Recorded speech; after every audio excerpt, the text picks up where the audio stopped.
Assalamualaikum dan salam sejahtera. Saya Nisrin dan anda sedang menyaksikan laporan khas MPU 3132. Pada hari ini, kami akan membawa anda menyelami pemikiran agung tokoh Islam tersohor iaitu Imam Al-Ghazali dalam membentuk jiwa insan melalui dua konsep utama iaitu akhlak mahmudah dan akhlak mazmumah.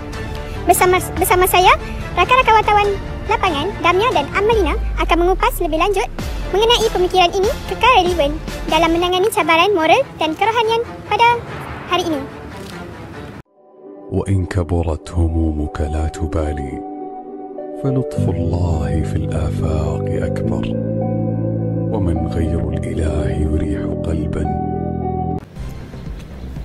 Terima kasih Nisrin.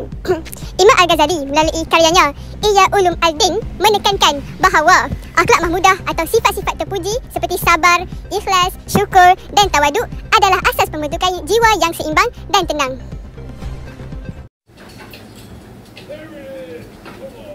Best tu. I will settle my work today. No. Okay. Yes. Push. Apa dia belakang?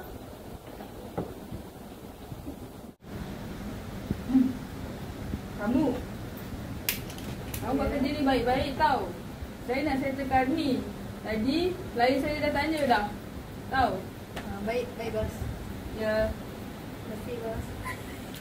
Lalu, Amalina pun membuat kerja dengan tekun dan jujur. Beliau percaya bahawa akhlak ini bukan hanya dipelajari tetapi dibentuk melalui latihan jiwa, muhasabah dan hubungan cinta kepada Allah. Assalamualaikum Nisrin. Turun bawah, ambil aku. Aku dekat Bestari ni. Hujan lebat. Aku tak boleh cross weh. Okey, aku tunggu kau. Cepat tau. 3 minutes later.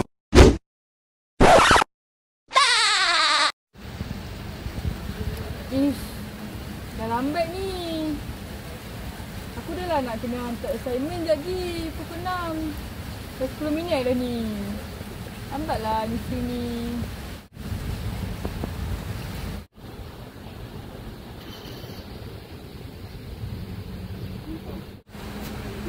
Sorry weh Damia.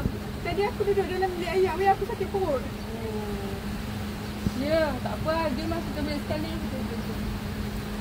Lalu, Damia pun tidak jadi untuk memarah Nisrin. Sifat penyabar dalam diri Damia.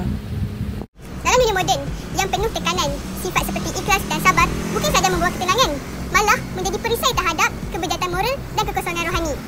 Kalian juga menunjukkan bahawa penghayatan akhlak memudah meningkatkan kesejahteraan emosi dan sosial, terutama dalam kalangan pelajar dan golongan tua.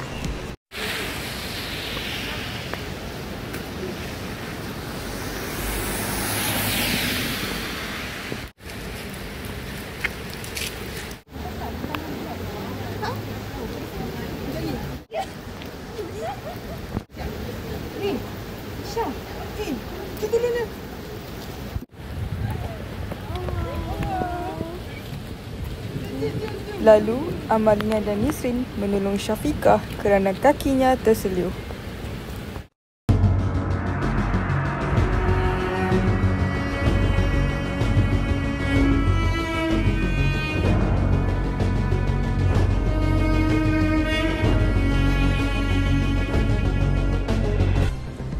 Jadi, terima kasih Damia. Di sisi lain juga, Imam Al-Ghazali memberi amaran keras tentang akhlak mazmumah seperti hasad, riak, takabur dan juga ujub serta tamak.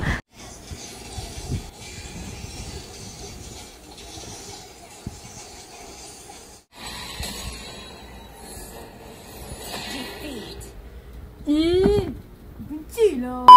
Betul-betul lagi ni. Asal ti macam mana? Rambut aku. Ish. Beliau menyifatkan sifat ini sebagai racun hati yang merosakkan manusia secara perlahan dan menjadi punca kepada krisis sosial seperti rasuah, perpecahan dan tekanan jiwa. Penyelesaiannya iaitu mujahadah al-nafs, iaitu perjuangan melawan hawa nafsu melalui ilmu taubat dan bimbingan rohani. Korang kenal tak Puteri Melki Yewan tu? Kenal weh. Hang tak kenal ke? Aku tak kenal. Wah, biar aku tunjuk. Dia piknik gila weh dekat dalam kelas. Aku kan satu kelas dengan dia kan. Dia yang ni weh. Dia kan gerak yang Meiji tu. Kau nak tengok ke dia? Kenal. Sumpah pick me. Oh yang ni. Oh yang ni. Dalam dunia hari ini, dikuasai budaya prestasi dan kepentingan diri, pemikiran Al-Ghazali adalah panduan ampuh untuk kembali membentuk masyarakat berakhlak tinggi dan aman sejahtera.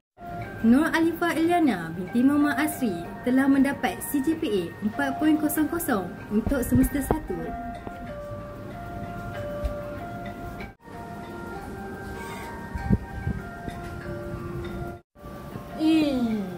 Dekan?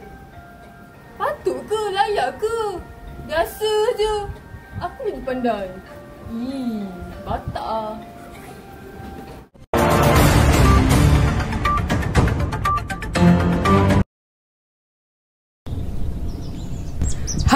Jadi jom kita menemu ramah orang secara rawak. Assalamualaikum Kak. Boleh tak kami nak temu ramah sikit je? Boleh. Ini tentang akhlak mazmumah dan mahmudah. Soalan awak, bagaimanakah anda mengamalkan mujahadah melawan sifat buruk? Okey. Terima kasih soalan tadi. Okey, jadi sebelum tu pada pandangan saya lah, mujahadah ni ialah usaha bersungguh-sungguh untuk kita melawan hawa nafsu bagi menyucikan diri untuk mendapat keredaan Allah. Jadi berbalik kepada soalan saudari tadi, yang pertama kita boleh niat dan tetapkan matlamat, di mana niat tu kita berubah untuk menjadi lebih baik kerana Allah Subhanahu Taala, dan matlamat ni kita tetapkan matlamat. Contohnya kalau kita seorang yang riak ke, sombong, mudah marah, jadi kita pun tetapkan matlamat, aku tak nak jadi orang yang marah dalam tempoh sebulan ke, okay, macam tu. So seterusnya ialah kita kena hindari diri daripada terjerumus kepada perbuatan yang negatif tu.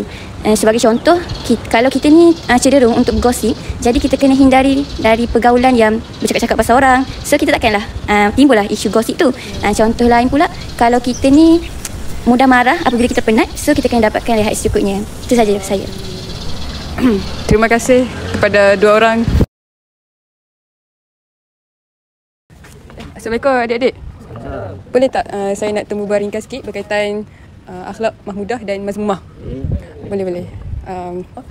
Mengapa penyucian hati penting dalam kehidupan anda? Biasanya kita tak fikiran kotor, kita sentiasa bersangka baik lah. Gitulah, sebab itulah dia penting dalam kehidupan. Okey, soalan yang kedua. Bagaimanakah anda mengamalkan mujahadah melawan sifat buruk? Ya, kalau apa yang saya tahu mujahadah ni je tu kan, apa dia macam kita punya effort untuk melawan benda-benda ni kan. Jadi apa yang saya rasa lah kan, saya ni pun tak baik sangat. Nak lawan perkara-perkara buruk ni senang je pemikiran kita lah. Kita rasa nak buat benda tu, kita halang balik. Maksudnya kita prank lah setan tu. Ya gitu, kita prank setan kawan. Okey, soalan yang seterusnya. Boleh saya tuju kepada anda? Okey, soalan yang seterusnya. Adakah akhlak baik mempengaruhi kekhusyukan ibadah anda? Adakah akhlak baik mengkhusyukkan ibadah? Okey, bagi pendapat saya, ya.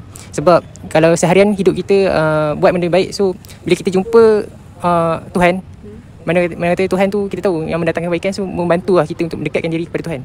So boleh kata akhlak yang baik akan membantu kita khusyuk dalam ibadah kita lah. Bagaimanakah cinta kepada Allah memotivasikan anda berakhlak mulia? Allah, kita dalam hidup ni kita ada tujuan, iaitu beribadah kepada Allah. Dan Allah janji kalau kata orang tu berpegang pada agama Islam, ada kebaikan dia di akhirat nanti, mana syurga lah balasan dia. So dalam hidup ni kena berbuat baik dan beramal lah. Adakah itu syurga adalah destiny terakhir anda untuk memotivasikan? Okey, saya bertanya awak. So soalan yang saya ingin nyatakan adalah, bagaimana akhlak terpuji membantu membentuk jiwa Muslim? Okey, bagi saya untuk akhlak terpuji ni, untuk seseorang Muslim ni, akhlak terpuji ni penting. Contoh dia, kita bersikap baik dengan orang, lepas tu buat perkara baik. Sebab dengan kita mengamalkan sikap-sikap ni, tanpa kita sedar pun, dia bantu untuk kita ubah diri kita ke arah yang lebih baik. So dengan kita mengamalkan sifat-sifat tu, kita dapat baiki diri kita dan menjadi insan yang lebih baik. Dan soalan kedua saya adalah, apakah kesan negatif sifat mazmumah terhadap jiwa? Ya, so untuk sifat-sifat tercela ni antara sifat-sifat yang Allah Subhanahu Wa Taala tak bagi untuk dalam umat dia atau hamba dia ada benda ni. Sebab sifat-sifat tercela ni dia lebih kepada membawa kepada sifat dan kesan buruk kepada seseorang tu. Contoh dia sifat pemarah, baran. Contoh dia suka maki-maki, bercakap perkataan sosial.